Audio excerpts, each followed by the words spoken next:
Anciennement nommé Redae, Rennes-le-Château a peut-être été un site exceptionnel de grande importance qui aurait attiré de nombreuses populations depuis des millénaires.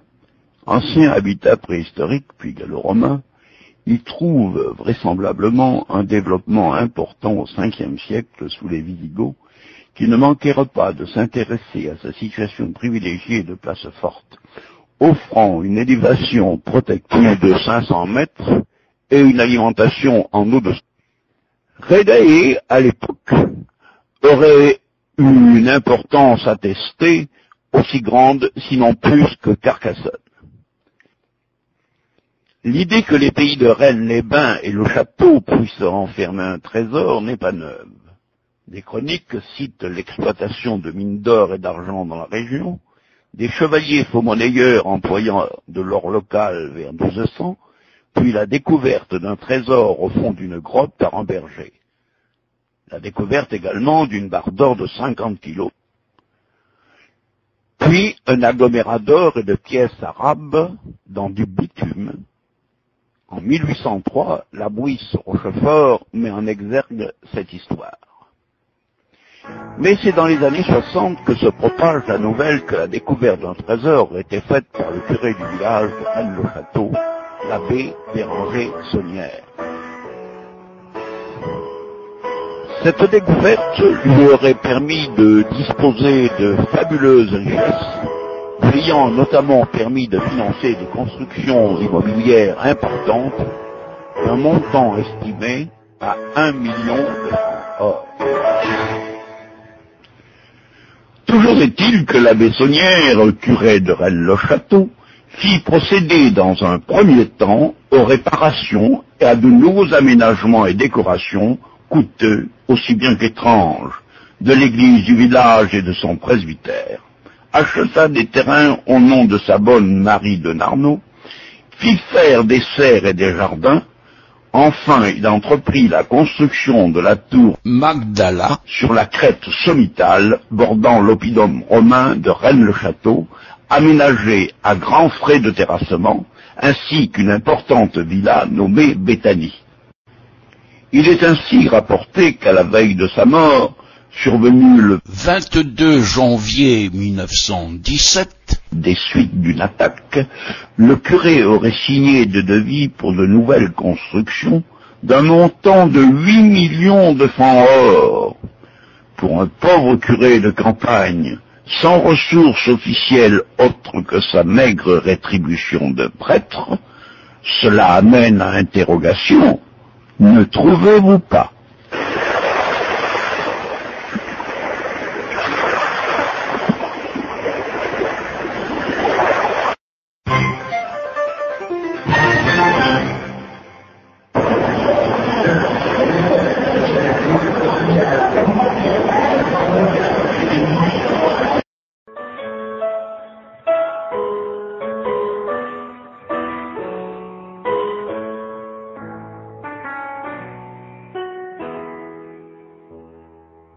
L'affaire du trésor de Rennes-le-Château est indissociable de ses curieux premiers protagonistes. Béranger Saunière d'abord, personnage étrange que nous verrons souvent accompagné dans ses mystérieuses activités par sa fidèle servante Marie de Narnaud. Cette dernière aurait partagé son secret et restera auprès de l'abbé de l'âge de 18 ans, âge où il a pris à son service, jusqu'à la mort de ce dernier, le 23 janvier 1917. Marie de Narnaud héritera de tous ses biens sans inventaire, selon les souhaits de l'abbé. Au changement de monnaie intervenu après-guerre, Marie aurait brûlé sa fortune, constituée de billets, pour ne pas en dévoiler la provenance. On sait que par la suite, elle fit des emprunts et fut contrainte de disperser la collection de timbres et les livres de l'ancienne bibliothèque de Saunière. Mais l'affaire publique moderne d'un trésor mystérieux et de secrets ayant permis d'y accéder et dont le découvreur serait l'abbé Béranger Saunière, débute seulement après la mort de Marie de Narnaud, décédée en janvier 1953, soit quelques 36 ans après celle de l'abbé. Marie, devenue âgée, incapable d'entretenir son domaine qu'elle laisse à l'abandon, tentée, vend ses propriétés en viager en 1947 à la famille de Noël Corbu. Monsieur et Madame Noël Corbu prennent possession de l'ancien domaine de l'abbé et ouvrent un hôtel dénommé La Tour. Marie raconte à ses nouveaux acquisiteurs l'histoire du curé. Elle aurait même dit à Noël Corbu « Je ferai de vous un homme puissant ». Il s'agit maintenant pour les nouveaux commerçants de développer au maximum l'activité de leur hôtel-restaurant. Noël Corbu ne manque pas de raconter l'histoire du curé et du trésor à sa clientèle de passage, dont il excite la curiosité. C'est en 1956 que Noël Corbu publie un document connu sous le nom de rapport Corbu. Il y fait mention de la découverte du trésor par l'abbé Saunière, expliquant ainsi les somptuaires dépenses que celui-ci fit et qu'il estime, nous l'avons déjà dit, à 1 million de francs or en 1900, l'abbé acceptant, dit-il, peu avant sa mort, des devis pour un montant de 8 millions de francs or. Cet article paraît dans la presse régionale, la Dépêche du Midi. Ces richesses immenses proviendraient du trésor matériel fabuleux découvert par l'abbé ou d'une découverte d'un tout autre type, si importante pour certains qu'ils durent financer longtemps et grassement pour qu'il en garde le secret. Le diable en ricane encore dans l'église de Rennes-le-Château.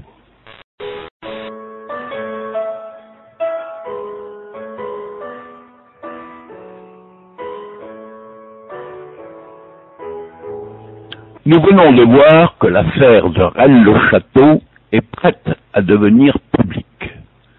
Des curieux se présentent au village et commencent à procéder à des recherches, à des fouilles sauvages.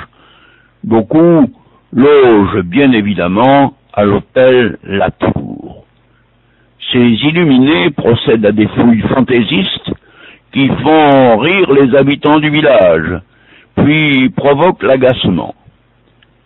Tolérés d'abord, ces agissements deviennent insupportables à la longue, à tel point que le conseil municipal, dans une délibération du 25 juillet 1965, prend la décision d'interdire les fouilles sur la commune.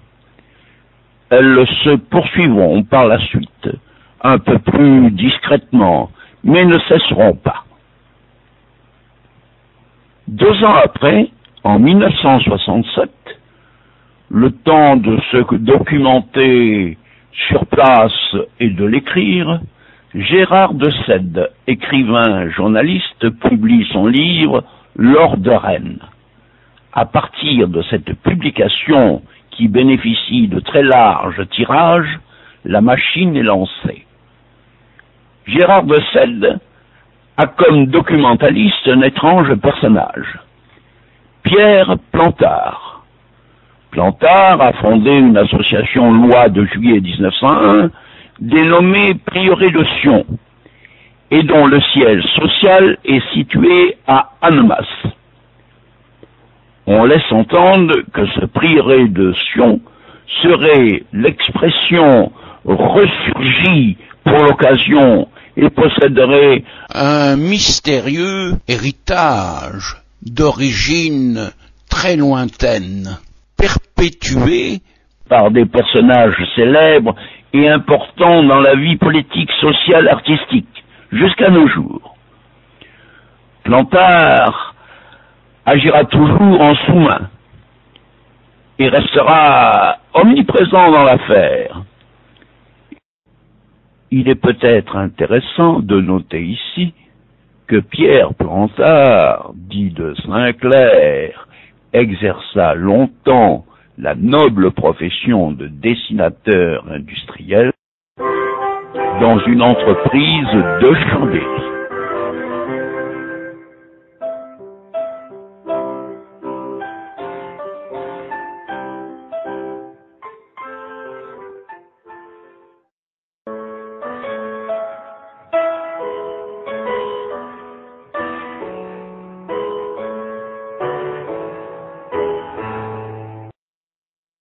Qui est Béranger Saunière? Qui est-il? Béranger Saunière naquit le 11 avril 1852 dans le village de Montazé, qui se trouve peu éloigné de Rennes-le-Château. La famille se compose d'une fratrie de 7 enfants dont il est l'aîné, dont son frère Alfred, qui semble détenir un rôle important dans l'affaire. Son père est régisseur chez le marquis de Casmèche. Après avoir fait ses études au séminaire de Narbonne, il est nommé prêtre en 1879 à l'âge de 27 ans. C'est comme vicaire à Alette qu'il commence son ministère, pour le poursuivre ensuite dans un petit village nommé Clappe, ce village se trouvant sur les domaines de la famille des Négris d'Albes. Ce nom prendra une grande importance dans l'affaire de Rennes-le-Château, comme nous le verrons. Après 3 années d'exercice, il est nommé comme professeur au séminaire de Narbonne. Il semble là que Béranger Saunière manifeste alors un caractère insubordonné et indépendant envers ses supérieurs, ce qui lui attire une mise à l'écart par sa nomination dans un petit village rude et isolé, à moins qu'il ne fût mandaté dans ce village de Rennes-le-Château pour une toute autre mission. Le 1er juin 1885, nommé curé de Rennes-le-Château, Béranger Saunière arrive dans ce village de quelques 298 habitants à l'époque. Il y trouve l'église et le presbytère dans un état lamentable.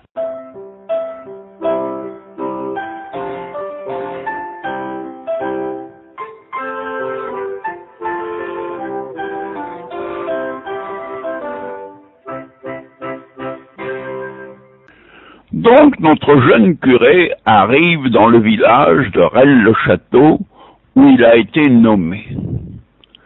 Il a gravi vraisemblablement le chemin qui monte de Montazé à Rennes et il arrive devant son église. Considérons un moment avec le jeune curé le spectacle désolant qu'offre l'intérieur de l'église Sainte-Marie-Madeleine. De la voûte fissurée tombe sur le maître-autel qui aurait bien besoin d'être remplacé, comme aussi bien dans la nef des torrents de pluie. La décoration est quasi inexistante et la chaire de bois prête à s'effondrer sur elle-même.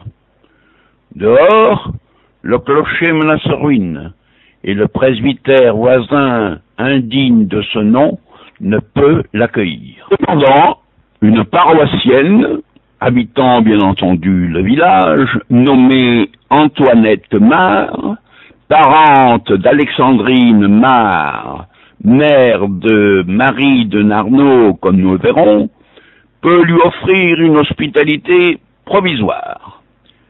Par cet intermédiaire, il fera bientôt la connaissance avec Marie de Narnaud et ses parents. L'état de délabrement dans lequel se trouvent laissés l'église et le presbytère résulte d'idées politiques déterminant la municipalité à ne pas entretenir les lieux de culte dont elle est chargée. Nous sommes en 1881, la séparation de l'Église et de l'État n'interviendra qu'en 1905, mais la lutte entre les partis est déjà sévère.